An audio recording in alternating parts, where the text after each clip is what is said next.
नभग महाराज हुए, नभग के बेटा नाभाग हुए। तो नाभाग जी ने क्या किया, तपस्या करने चले गए। और जो 3 भाई थे, तीनों ने बंटवारा कर लिया, सारी संपत्ति बांट ली। और पिताजी अकेले बचे। तो पिताजी को जब नाभाग लौट करके आए तो नाभाग ने पूछा कि हमें क्या आपने हिस्से में दिया है। तो भाइयों ने कहा कि हमने तुम्हें तुम्हारे हिस्से में तुम्हारे पिताजी को दिया है, संपत्ति हमने ले ली, पिता तुम ले जाओ। नाभाग जी ने कहा जाके पिताजी से कि पिताजी आपको हमें दिया हिस्से में, हम आपकी सेवा में हैं। पिताजी ने कहा बेटा तुम्हारे भाई बड़े होशियार हैं, तुम उनकी बात ना मानना। नाभाग जी ने निवेदन किया पिताजी ये संपत्ति तो नष्ट हो जाएगी, लेकिन जो पिता है ना, पिता आकाश से भी बढ़ करके होता है। माँ का जो स्थान है वो तो अद्भुत है ही है।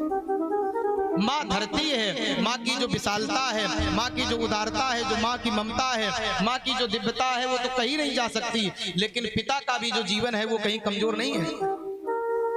बेटा माँ के पास हर पल रहता है, हर समय माँ ख्याल रखती है, लेकिन बच्चे की हर एक जरूरत को पूरी करने वाला, जो अपने पूरा हृदय अपनी जी जान सब कुछ लगा देता, वो पिता ही होता है।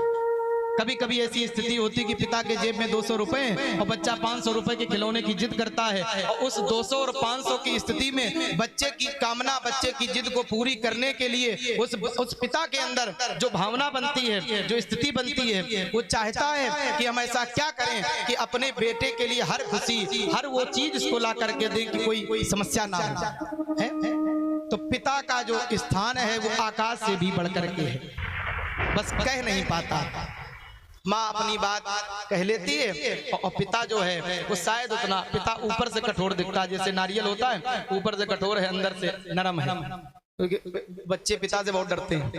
पिताजी आ गए तो बिल्कुल, और हर बात माँ से कह लेते, माँ कोमल हृदय। नाभाग ने जाकर के कहा कि पिताजी आप हमें मिले हो, आपकी सेवा हम करेंगे। पिताजी ने कहा कि एक काम करो, ऋषि लोग यज्ञ कर रहे हैं और यज्ञ में एक भूल कर बैठते हैं, एक सूत्र भूल जाते हैं जिसकी वजह से स्वर्ग नहीं जा पा रहे, ये सूत्र जाके तुम बता दो। तो नाभाग जी को सूत्र बताया, महाराज जी गए और उन ऋषियों को वो सूत्र बता दिया है, बलवैश्य देव संबंधित सूत्र हैं, वो जा करके महाराज नाभाग जी ने उन ऋषियों को बताया और ऋषियों का यज्ञ पूरा हो गया। जब स्वर्ग जाने लगे तो उनके पास जो भी धन बचा था, जो भी सामग्री बची थी, बहुत सारा पैसा, धन, मोहरे ये सब बची थी, वो सब नाभाग को दे दी, ये तुम ले जाओ, तुमने हमारा यज्ञ पूरा कराया है। और जैसे महाराज जी लेने लगे, सामान उठाने लगे, वैसे एक विशाल विकराल पुरुष प्रकट हुआ। सावधान! नाभाग जी ने देखा ये क्या हो गया, जो भी यज्ञ का बचा हुआ सामग्री है ये सब हमारा है। नाभाग जी ने कहा आप कौन हो?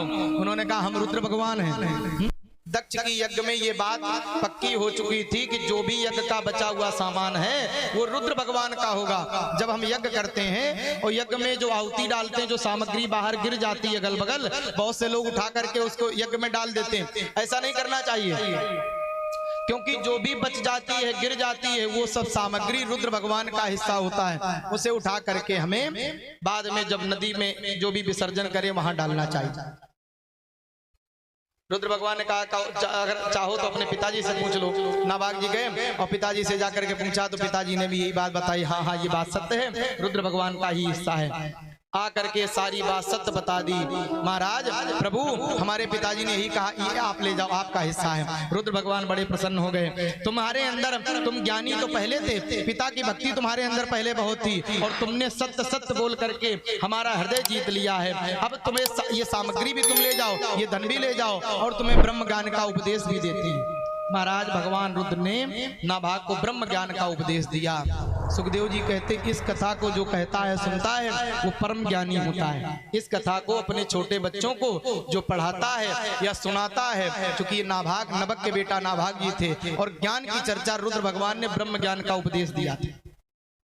बोलिए सच्चिदानंद भगवान की।